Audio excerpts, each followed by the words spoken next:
الحمد لله نحمده ونصلي على رسوله الكريم وعلى آله وأصحابه ومن تبعهم بإحسان إلى يوم الدين أما بعد. کسی بھی عبادت کو سمجھ کر انجام دینے کے لیے ضروری ہے کہ اس عبادت کی اللہ کی نظر میں اور اس کے پیغمبر محمد صلی اللہ علیہ وسلم کی نظر میں اس عبادت کی اہمیت کیا ہے. اگر اس کی اہمیت کا اندازہ انسان کو اچھی طرح ہو جائے تو اس اعتبار سے انسان اس عبادت کو سمجھ کر انجام دینے لگے گا. لہذا روزہ جو رمضان المبارک کی ایک اہم عبادت ہے، اس عبادت کی اہمیت کیا ہے اس کو بھی سمجھنا ضروری ہے. لہذا چند ایک نکات کی شکل میں ہم بیان کریں گے کہ روزے کی اہمیت شریعت میں کیا ہے. سب سے پہلی بات جو قرآن حکیم میں اندر آئی ہوئی ہے وہ یہ کہ اللہ تعالیٰ نے روزے کی عبادت کو تقوی حاصل کرنے کا ذریعہ بتایا ہے. اگر انسان متقی بننا چاہتا ہے، اور یقیناً اس پر فرض ہے متقی بننا، تقوی اتنی بڑی چیز ہے کہ اللہ تعالیٰ نے یہ فرمایا کہ ہم جنت کا وارث متقیوں کو بنائیں گے. ٹھیک، جنت کس کو دی جائے گی؟ جس کے پاس تقوی ہوگا. ظاہر سی بات ہے تقوی بہت بڑی چیز ہو گئی. اب تقوی کیسے حاصل ہوگا؟ تو اس کے لیے اللہ تعالیٰ نے کیا رکھا ہے؟ روزے رکھے. تو روزے کی اہمیت تقوی کی وجہ سے، اور جنت میں جانے کے لیے کیا چیز کی ضرورت ہے؟ تقوی. تو اللہ تعالیٰ نے یہ فرمایا کہ یا ایھا الذین آمنوا کتب علیکم الصیام، تم پر روزے فرض کر دیے گئے ہیں. کیوں؟ لعلکم تتقون، تاکہ تم متقی بن جاؤ. اب اللہ تعالیٰ کیا نظام بھی دیکھیے کہ جنت میں جانے کے لیے تقوی چاہیے، جنت کا وارث بننے کے لیے تقوی چاہیے، اور تقوی حاصل کرنے کے لیے اللہ تعالیٰ نے کیا رکھ دیا ہے؟ روزہ جیسی عبادت رکھ دیا ہے. تو جب بھی روزے کا تصور ہمارے ذہن میں آئے تو تقوی حاصل کرنے کا مقصد ہمارے سامنے آنا چاہیے. تو یہ پہلی اہمیت ہوئی ہے. یہ کتنی بڑی چیز ہے کہ تقوی حاصل کرنے کے لیے روزے کے مرحلے سے گزرنا ہی ہوگا.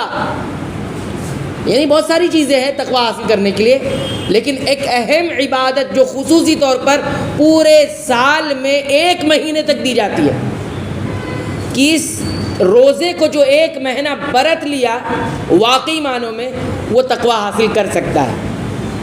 تو یہ ایک اہمیت ہو گئی روزے جیسی عبادت کی، جس کو صوم کہا جاتا ہے. ایک بات.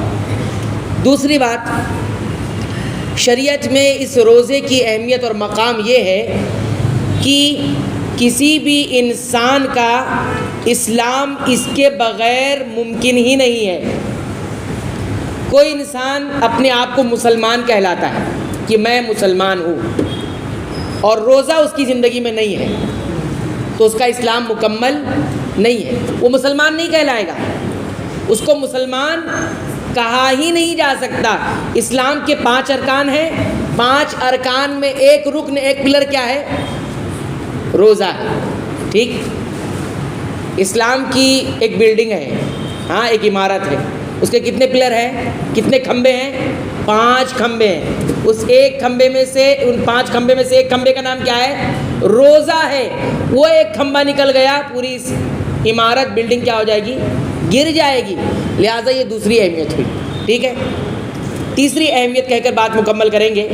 روزے جیسی عبادت کی تیسری اہمیت شریعت میں یہ ہے کہ روزے کو نبی کریم صلی اللہ علیہ وسلم نے صبر کا، رمضان کو صبر کا مہینہ قرار دیا. کیا کہا ہے؟ شہر الصبر یا صوم الصبر، صبر کا روزہ یا صبر کا مہینہ قرار دیا. علماء نے یہ بتایا کہ روزہ ہی ایک ایسی عبادت ہے کہ جس کے اندر صبر کی تینوں قسمیں جمع ہو جاتی ہیں. اب ہمارا آپ صبر ایک ہی جانتے ہیں، زیادہ تر لوگ کون سا صبر جانتے ہیں؟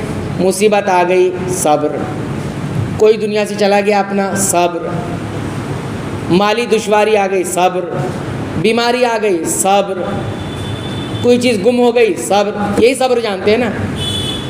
یہ صبر ایسا ہے جو آنا ہی آنا ہے، ایسا نہیں ہوگا کہ یہ صبر نہیں آئے گا، آئے گا. وقت گزرتے گزرتے یہ صبر کیا ہو جاتا ہے، آ ہی جاتا ہے. صحیح بات ہے نا.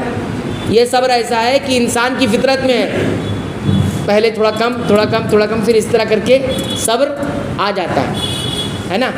لیکن صبر کی دو اور قسمیں ہیں جس کو ہم اور آپ اچھی طرح جانتے نہیں. کیا ہے؟ ایک ہے اللہ کی مان کر چلنے پر صبر، جس کو بولتے ہیں ہم نیکیوں پر صبر کرنا، اور ایک ہے اللہ کی نافرمانی سے بچنے پر صبر، یعنی گناہوں سے بچنے پر صبر.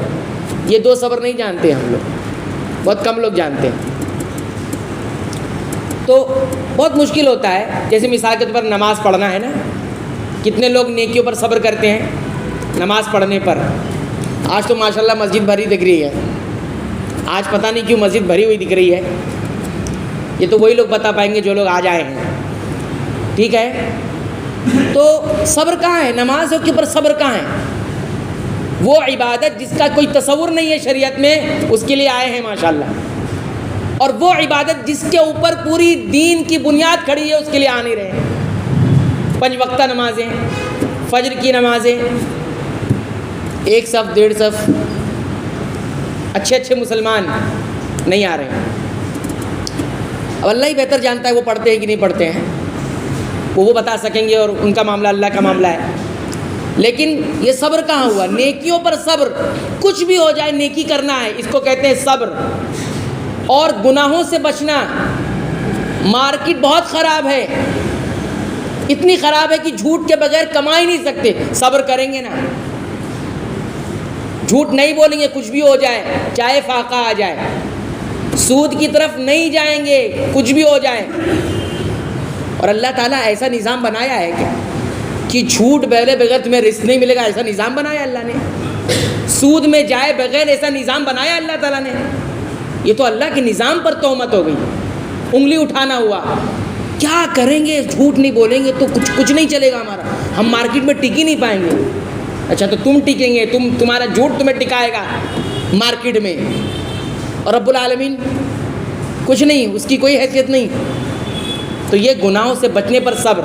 تو علماء یہ کہتے ہیں کہ روزہ ایسی عبادت ہے جس میں یہ تینوں صبر جمع ہو جاتے ہیں، ہے نا. اللہ نے کہا روزہ رکھو، رکھ رہے ہیں روزہ، تو نیکیوں پر صبر ہوا کہ نہیں ہوا؟ ٹھیک. پھر اس کے بعد دوسرا صبر گناہوں سے بچنے پر صبر. الحمدللہ بہت سارے مسلمان اس کو برتتے ہیں کہ گناہوں سے بچ بھی جاتے ہیں. البتہ نیت ایک ہی مہینے کی رہتی ہے. اب نیتوں کا حال تو اللہ تعالیٰ جانتے ہیں، لیکن بظاہر ایسی دکھتا ہے کہ 1 مہینے کے لیے تو نیت کر لیتے، جھوٹ نہیں بولیں گے، چغلی نہیں کریں گے، لڑائی جھگڑا نہیں کریں گے. بھلے ہی 1 مہینے کے لیے کرتے ہیں لیکن نیت کر لیتے ہیں، اور اس نیت کے حساب سے ان کا فیصلہ بھی ہو جاتا ہے. اللہ ویسی برکت بھی دیتے ہیں، ہے نا. 1 مہینے کے لیے. رمضان کے بعد مل، پھر بتاتا ہوں میں تجھے، ابھی رمضان چل رہا ہے. وہ نیت ہی تھی کہ رمضان بعد ملیں گے. پھر تو ایک چاند کو دیکھ کر گناہ چھوڑتے ہیں اور دوسرے چاند کو دیکھ کر گناہ کرتے ہیں. ٹھیک ہے.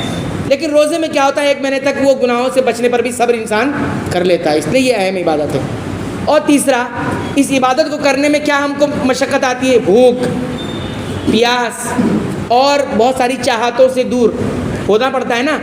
تو یہ ایک طرح سے انسان کے اوپر ایک مصیبت آتی ہے، ایک طرح سے مصیبت ہوتی ہے، لیکن انسان اس پر بھی صبر کرتا ہے. تو روزہ ایک ایسی عبادت ہے جس میں 3 صبر شامل ہو جاتے ہیں. اسی لیے اللہ تعالیٰ نے یہ کہا ہے کہ روزہ میرے لیے ہے، میں اس کا بدلہ دوں گا. میں اس کا، کیونکہ اس میں نفس کا بہت کم حصہ ہوتا ہے. اس میں نفس کا، انسان کی اپنی ذات کا حصہ بہت کم ہوتا ہے اس روزے کے اندر. اس لیے اللہ تعالیٰ نے اس کو کہا کہ یہ روزہ میرے لیے ہی ہوتا ہے. ورنہ نماز پڑھ رہے ہیں کسی کو دکھانے کے لیے بھی ہو سکتا ہے، نماز پڑھ رہے ہیں کہ اپنے آپ کو متقی بنانے کے لیے بھی ہو سکتا ہے نا. ایسا ہو سکتا ہے، اس میں آ سکتی ہے یہ بات. اور عبادتیں ہیں، کوئی کسی پر خرچ کر رہا ہے دکھانے کے لیے ہو سکتا ہے، بہت خرچ کرتے ہیں، کچھ بھی ہو سکتا ہے، کچھ بھی مفاد آ سکتا ہے. میں نہیں کہتا ہوں آتا ہے، لیکن آ سکتا ہے. لیکن روزے میں نہیں آ سکتا. تو یہ بھی ایک صبر. بہرحال روزے کی اہمیت میں 3 باتیں ہم نے جانی. نمبر 1، تقوی کو حاصل کرنے کے لیے شریعت نے اس کو رکھا ہے. نمبر 2، اس کے بغیر اسلام نہیں ہے، مسلمان نہیں ہے. تیسرا یہ کہ یہ صبر والا صبر والی عبادت ہے، تینوں صبر اس میں شامل ہو جاتے ہیں۔ لہذا اس اہمیت کو سمجھتے ہوئے جب رمضان آئے گا تو اس اعتبار سے اس عبادت کو انجام دینا ہے۔ اللہ تعالیٰ سے دعا ہے رب العالمین تو ہمیں صحیح سلامتی کے ساتھ رمضان تک پہنچائے اور روزے جیسی عبادت کو کما حق ادا کرنے کی توفیق عطا فرما۔ اے اللہ تو ہمیں بخش دے، ہمارے والدین کو بخش دے، تمام مسلمانوں کو، مومنوں کو، اہل توحید کو بخش دے۔ اے اللہ مسلمانوں پر آئی ہوئی مصیبت کو رب العالمین ختم فرما دے، اس سے نجات فرما دے۔ رب العالمین اس کا بہترین اجر ہمیں عطا فرما۔ رب العالمین اگر یہ ہمارے گناہوں کی سزا ہے رب العالمین تو ہمیں معاف فرما دے، اور اگر یہ ہمارے لیے آزمائش ہے رب العالمین صبر عطا فرما اور اس کا بہترین بدلہ ہمیں عطا فرما۔ آمین۔